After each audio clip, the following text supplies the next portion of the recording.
Coach, ano po ba ang tamang gear o cambio sa jumps? Hey guys, Coach Sam Tamay here, and I'm here with my wife, Faith. Sundo namin yung bunso sa amin. Yung tanong na yan ay mahalaga, kaya kailangan kong sagutin.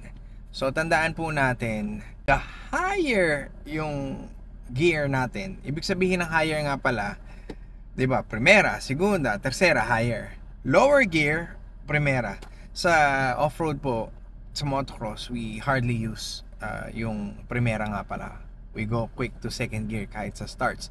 So pag mga tight yung turns, mabagal, maikli, tight, second or third. Pero kapag ka sweeping yung turn, malawak, third or fourth.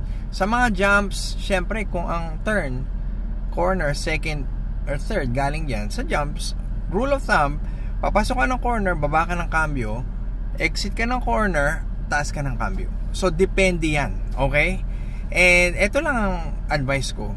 Pag jump kayo, piliin nyo yung higher gear para mas safe kayo kasi mas linear yung power. Kasi pag lower gear, mas torque yan. So mas mahirap yung control. And then it upsets yung balance natin, yung balance sa harap, ganun, likod. And then pwede kang, sabi ko nga sa pace ng jump, crucial dyan. Pag masyadong ski throttle, gaganon yan. Engine brake, malakas din, gaganon. So this is Coach Sam Tamayo. To God be the glory.